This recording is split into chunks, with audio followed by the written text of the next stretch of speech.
Indiana, of course, winning their last game, Mike, and getting up to a 6 seed, which I'll be honest with you, 2 weeks ago, that was almost a dream for Indiana to get there, a dream scenario, but they have won 4 straight games.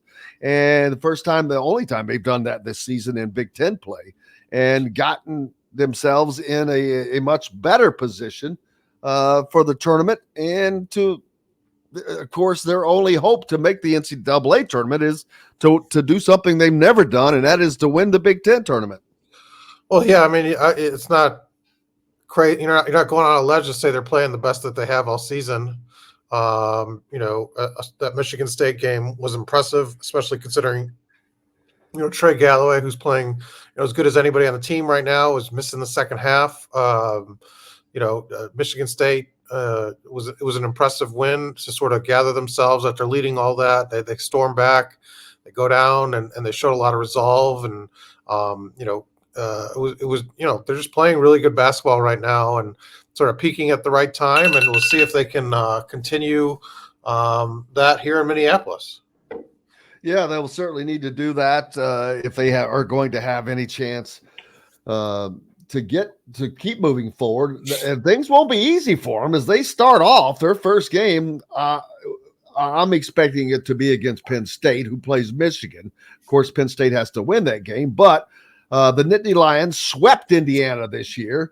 And if they're lucky enough to get by that game, they play another team that swept them this year in Nebraska, who has the double body. So it's not going to be an easy road to hoe for Indiana, no matter what. I think they've lost 4 straight to Penn State, and then Nebraska obviously handled them, easily this year. Was not a good matchup for whatever reason.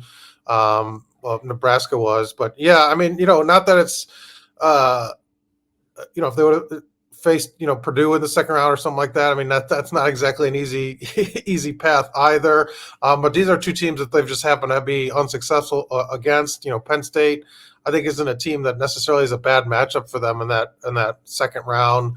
But we'll see if they can kind of steady the ship. Like you said, they play Michigan. Hard to imagine the season Michigan's had and kind of the disastrous finish that they had, that they'd get through that first round. The importance of this is massive because there's no way of avoiding the elephant in the room. The pressure on Mike Woodson, even though the announcement came that he would be returning as coach, that was followed the day after that with a decommitment of his only 2024 commit in Liam McNeely, a 5-star from Montverde, who has decided to take his services elsewhere. Then today, I believe this article came out in the Star that calls for Mike Woodson to step down for the good of the program, which a little surprising, but to see it there, but it's there. And there is a lot of discontent among the Hoosier faithful, and I don't know if that's going to matter or not. But as of right now, they have said that he will be the coach next year. He certainly seems to be in fine situation with his comments on senior day of just bordering on arrogance, to be honest with you, on it. And instead of accepting that there are some problems and some things. And I think that's a big part of the problem is he's not acknowledging that there are problems. Well, it's hard. I think he's taking it personal, that he's, he has earned, I think, look, they made the NCAA tournament his first 2 years. He was an alum here, had all that success as a player. And I think he deserves, I think he feels that he deserves a certain amount of respect, and that questioning his job status is sort of a personal attack, when that there are legitimate criticisms, I think, of his strategies this year in terms of recruiting, in terms of some of the early season play. And it surprised me because, he's handled the media in New York. He's not new to sort of the pressure cooker environments, but I think he feels like right now that he's done enough, and I don't necessarily think he's wrong to have not been on the hot seat for this next year, considering the recent history here that the coaches have done worse, and been able to get a fourth year, and so I don't. I get that part of it, but yeah, declaring sort of, like you said, war on the fans, or true fans or not true fans. Look, it's just going to make it harder for him going forward. He's going to have to win immediately next year, and that's that just raises the amount of challenge. I don't think there's necessarily any pressure in the Big Ten tournament this year. They've announced he's going to come back. I think he feels comfortable about that. Obviously, won't talk about it. Said he feels good. So I don't know. I just think they're in a weird spot right now, and obviously, there's some toxicity in the fan base towards Mike Woodson. But I think I don't anticipate he's a guy on social media listening to it right now. No, but he must have somebody talking to him about it. But I look at the fact of things like his substitution patterns and how he's stuck by that and said, no, this is how I've always done it and how it's going to be. And then all of a sudden, and he says, oh, I can't play these guys X number of minutes. All of a sudden, that just goes away, and he's playing guys X number of minutes, not substituting like that. Then there's the questions about recruiting, not getting out and seeing the top targets of this state very, very rarely, and just recently.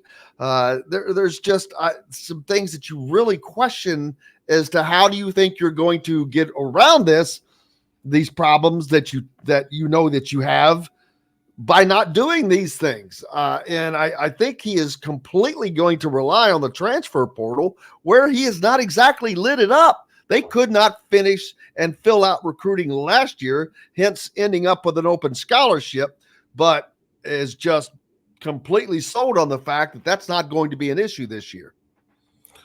Well, I mean, what is he going to say? Like, I don't know if we're going to be able to do it. Like, and I think that is discounting what Khalil Ware is one of the better transfers Absolutely in the country from last year. So, I mean, I do think that they did have some success, but like I said, I don't think he's immune from criticism. And I think, if you certainly having an extra guard on the roster this year would have helped immensely with the injuries they had and filling that roster spot. So I don't think he's immune from criticism. I just think he's just taking the job part of it personally. But I do think he should, and this isn't the time of year to sort of answer maybe for some of that, but him addressing that or talking about it, I don't see, he's got to be able to do that. And I think, he's got to learn, and I said this to someone yesterday, that some football coaches do this too, where they don't feel like, well, it's not my job to talk to the fan base or be the messenger or be the spokesperson, but it is. And I think in college, it's different than the NBA,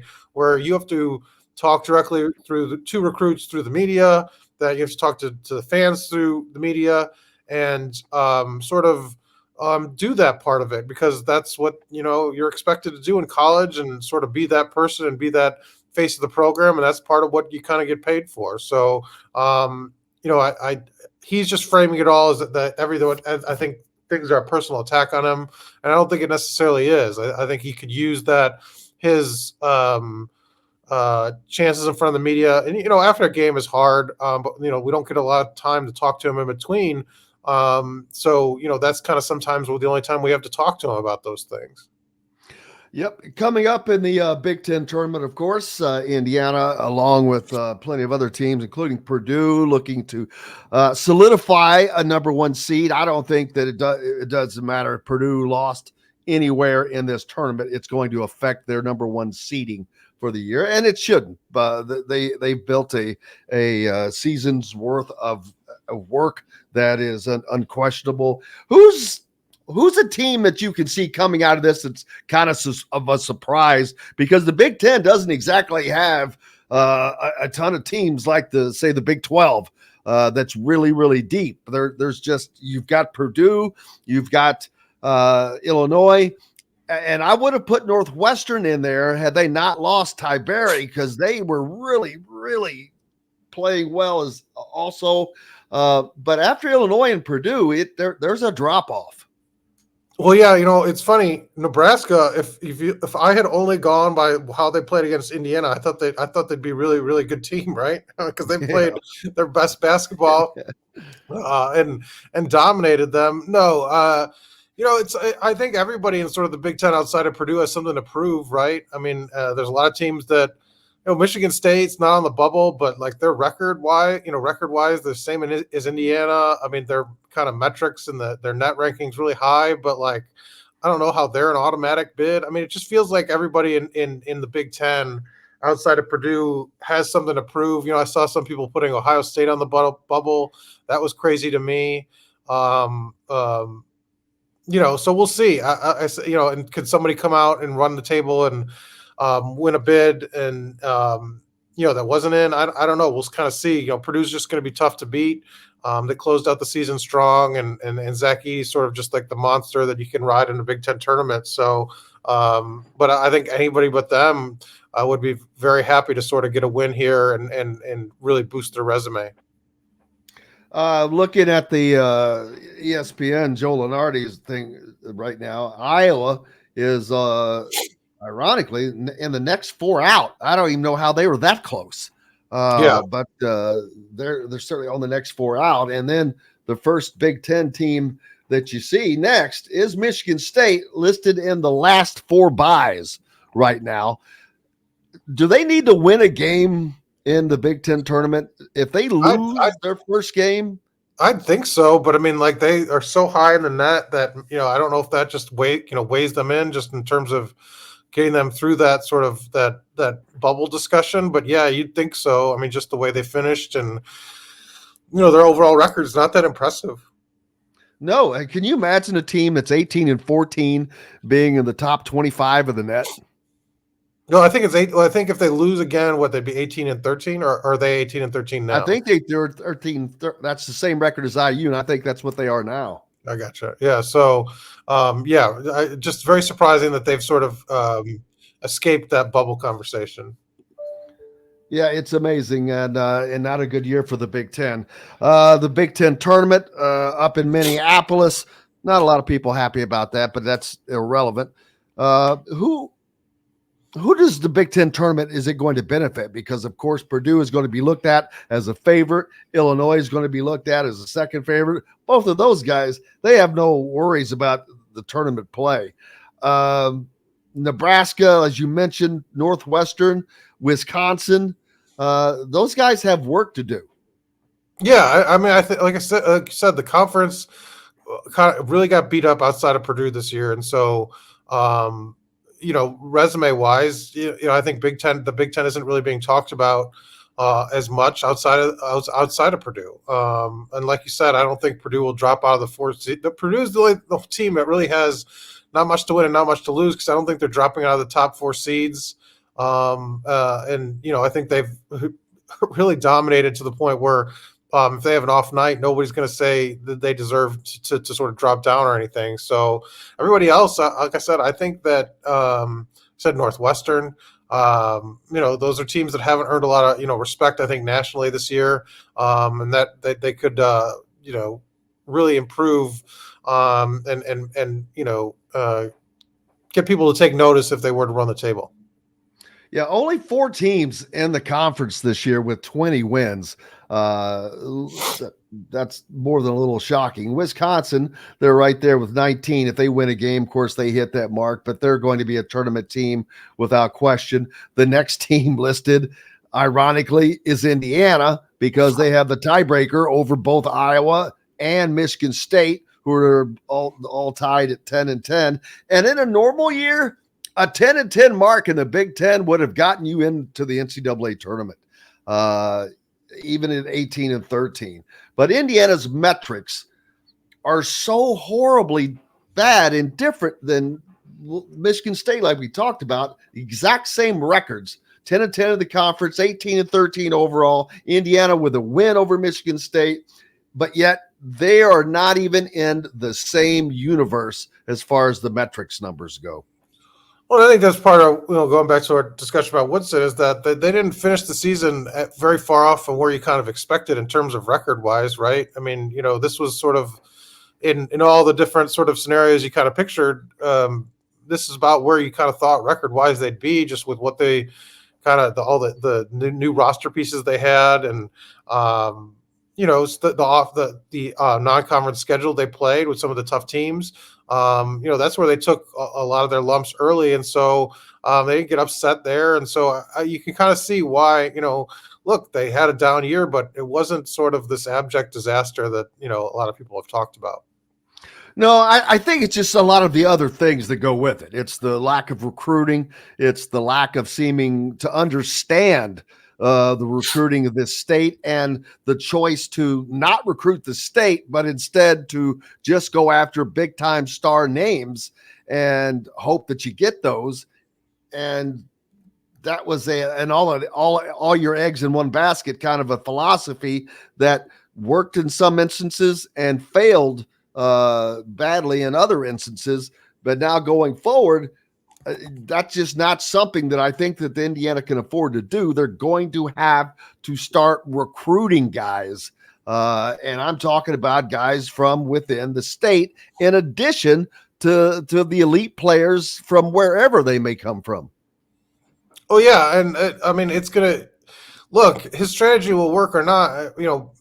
If he needs 6 guys this year and he doesn't get kind of the type of talent he needs, I mean, he's gonna fall flat and fall on his face a little bit and have to eat some crow. But we'll see if it can work.